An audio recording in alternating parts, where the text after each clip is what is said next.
The David Pakman Show at davidpakman.com.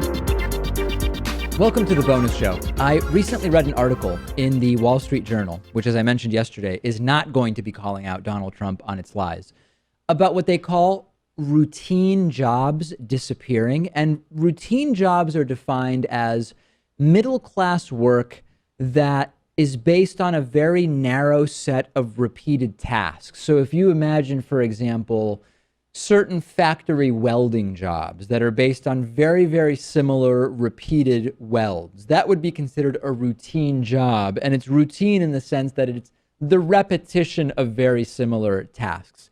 These types of jobs are now starting to disappear because of technology and technology being able to do those jobs. And I was struck by this, not because it's surprising that technology is killing jobs, because we've been talking about that for a long time and it's already starting to happen. I recently read an article about some of the sort of inherent characteristics of work in Western capitalist economies that make work not good for people in many ways. And one of these relates to the narrow scope of many, many jobs. And it's sort of a systemic thing. You know, sometimes people will have sort of like an existential job-related crisis where they'll say, is this all I'm going to do? And if so, for how long? And in many jobs, yes, you're in a job and you're doing a very narrow set of tasks or task. And you rightly say, I could be good at so many other things. And most people could. Most people could excel at dozens of different jobs in dozens of different industries. But it takes time to build yourself up and develop a career in one industry. It's practically, in a capitalist economy, very, very difficult to be jumping around between industries. Some people can do it. Of course, wealth provides the ability to do this. And what's fascinating to me is that this is directly related to the realization under Adam Smith and so many other thinkers that if you imagine a paperclip factory, for example, if you've got 10 workers and all of them come in the morning and they start by chopping off a piece of metal off of a larger piece, and then they start by smoothing and pulling the piece of metal into a long strand. And then they continue after lunch into starting to fold the piece of metal into the shape of a paperclip. And then at the end of the day, they've got to start adding these paper clips individually to a box eventually to ship them. It's incredibly inefficient. The assembly line concept adds to efficiency. One person just cuts metal all day long. The next person stretches the metal into the length that it needs to be one paperclip. The next person, or ultimately a machine, bends the metal into the shape of a paperclip, et cetera, et cetera. This is a sort of primary characteristic of efficiency and productivity in a capitalist economy. Specialization is what it's called. And now the narrowing of jobs to be routine, as it's being described, is one of the main characteristics that is making jobs automatable. This is inherent to the specialized capitalist economy that we have. And I also think there's so many new industries nowadays that people, instead of wanting to do the monotonous work, will want to use their creative minds a little more and go elsewhere. And if you look at the attendance in trade schools, it's been going down significantly because I think with the wealth of information out there now, people want to exercise their mind creatively. And if you look at the jobs being lost to automation now, it's not even a good financial move to be going into trade schools as much anymore. Right. Well, I mean, I think that you present a really great idea, which is people want to be using their minds to think in a different way day to day. You're probably right with some people, but we still have a pretty significant anti-intellectualist movement in the United States. But I think you're absolutely right about the second part there, which is that people are increasingly realizing that it's just not a good financial decision to go into certain career paths. There's no doubt about that. And now we are seeing that one of the greatest efficiencies of capitalist economies, specialization and assembly line type thinking, is what is helping jobs to be destroyed and to filter more money upwards to the C-level executives and shareholders, et cetera. We've talked a lot about food waste. And we've also talked about how many restaurants and supermarkets end up throwing away a lot of food because of restrictions that prevent them from giving leftover food to homeless shelters or homeless people, etc. There's a restaurant in Montreal called Marché Restaurant. It's on St. Catherine Street West, an area that I've been to many, many times. It offers food to people who can't pay for a meal. And the co-owner, Yahya Hashemi, said people sometimes come here. You have no idea by their look that they need the food and they're shy or they don't believe in such things. So we told the cook, don't ask any questions. Do not judge them. If they ask, just give them the food. That's it. That's all. They posted a sign months ago after noticing that there were homeless people in the area asking for spare change or needing a meal. They said, especially when it's cold, people want to eat. So they are offering chicken shawarma, lentil soup, other Middle Eastern delicacies, saying particularly that it's not really affecting their bottom line because at night, if you have leftover food, you end up throwing it out. So the giving away of some food throughout the day and at the end of the night is effectively having no impact on their bottom line, and they are feeding many, many homeless people. Amazing. And I think even if they are taking a loss in the short term by giving some food away, Yeah. I mean, this is really good for their credibility, for their image as a brand. And Sure. I think that could inspire more people to come in and go to the restaurant and pay. Now, here's where it also gets more interesting. They, co-owner Ala Amiri added, we have to reflect our real image of Islam and Muslim people, immigrants who want to work hard and participate in this great country to contribute in its economy and social tissue. It's part of religion, this kind of tradition. You have to give to the people if you want the blessing from God. Very, very interesting because it is not the type of story that you often hear told about Islam in corporate media. So that's also another interesting angle. Have you been to Montreal? I have been to Montreal, of course, not to this restaurant, but No. actually in the past year I have been. It's a great city. Oh, did you? Was Yeah. that the first time you went? The first time I've been that I can remember, because I was Okay. there when I was maybe 7, 8 years old. But I love Montreal. It's a great city. It feels like a European city in Oh, yeah. North America. That's If the vibe I you're got. in the northeast of the United States, you might say, well, it's only a 5.5 hour flight to get to the UK.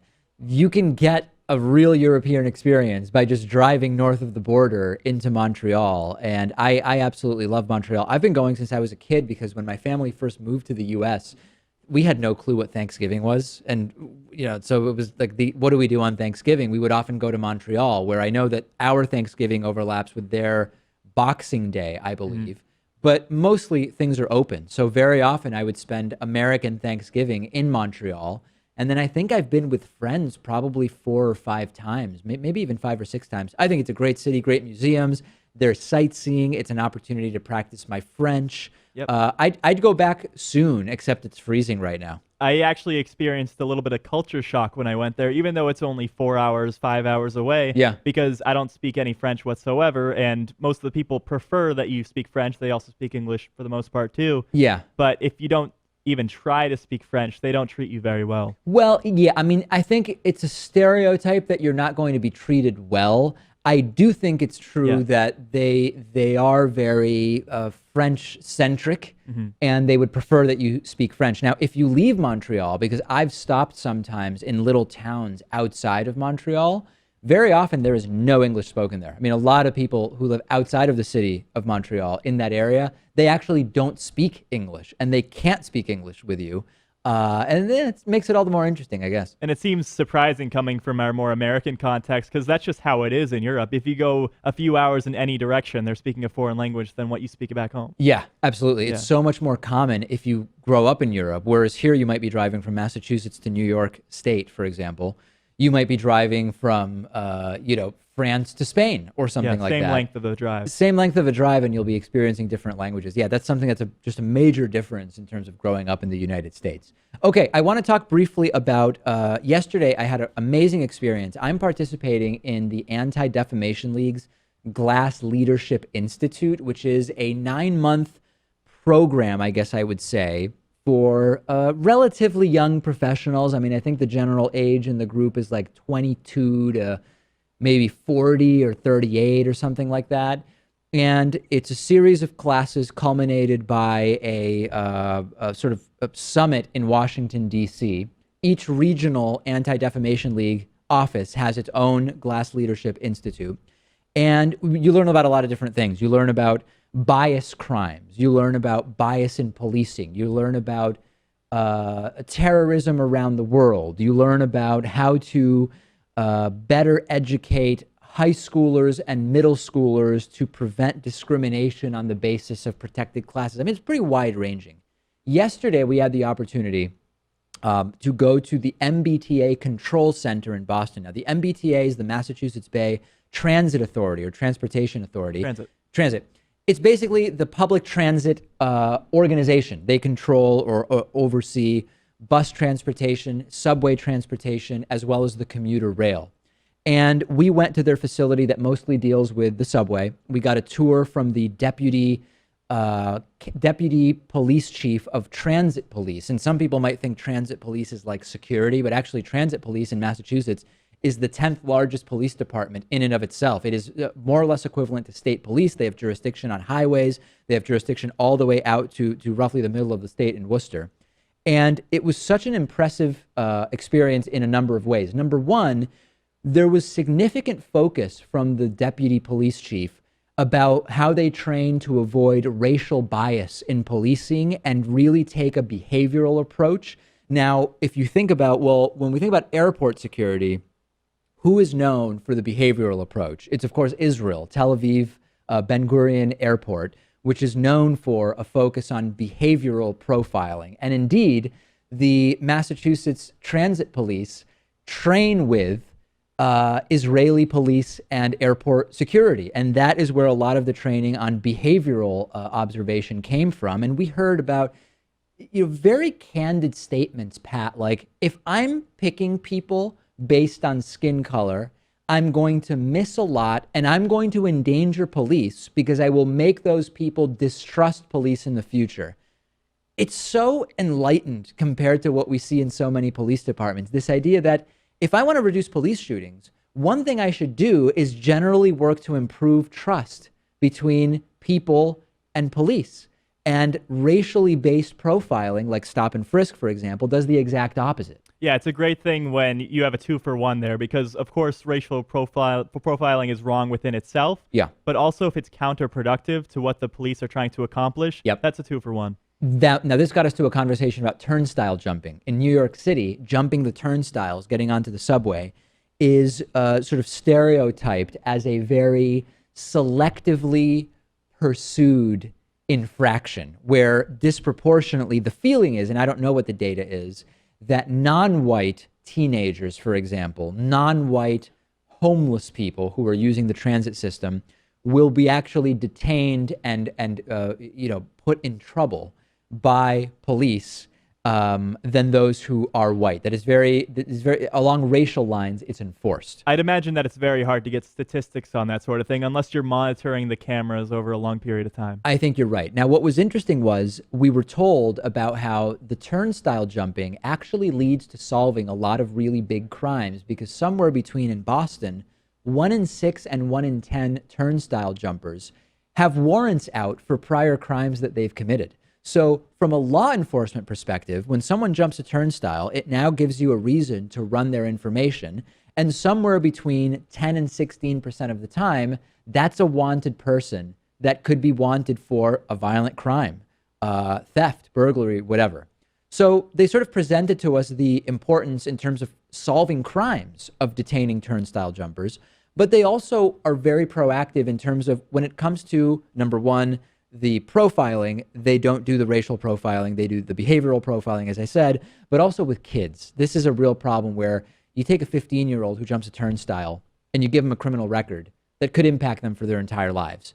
In Boston, they figured out that that doesn't work, and they have a specific program called Stopwatch, which when you have young turnstile jumpers, you do not put them into the system and hurt them maybe for their entire lives, which makes a lot of sense to me. Yeah, I think it should just be considered as one of the most minor infractions you can do, something like being pulled over for speeding or running a red light. And even those petty crimes are reason enough for them to look into your background. So I think that is justifiable in that case. Last thing, they do have this big room. It's just like you would imagine in movies with an entire wall that is huge screens. And it tracks where every subway car is at all times. It has cameras of everything that's going on. It was just what one would imagine it to be. And this is like, Boston people will get this. In Boston, there's 4 subway lines. There's the blue line, there's the green line, there's the orange line, and there's the red line. There's a silver line, too, to the airport. That's a bus, though. Oh, got me. So it's called the silver line, but it's actually a bus. So there's 4 subway lines. They have one section of this entire room for the red line and for the orange line and for the blue line. And then somebody in there asked, now where in all of this is the green line? And we were told, green line gets its whole other section. And the reason is that the green line in Boston, it's known to be very antiquated, very unreliable, very, very slow. It's a light rail. It's not really a subway, so it's above ground for a lot of the time, and then it does go into the subway. Well, it's also just the largest line by far because it splits off in 3 different directions. 4, in fact. Yeah, if you go the other way too. So, yeah, I mean, I could see how that would need its own room. And it was funny seeing that not only is it not the best one to be riding on, but you also see why technologically it's just chaos to be running the green line. Anyway, we're getting very Boston-centric now, but it was interesting to see that. Super interesting to see what's going on there, and I look forward to telling you more about what goes on. The David Pakman Show at davidpakman.com.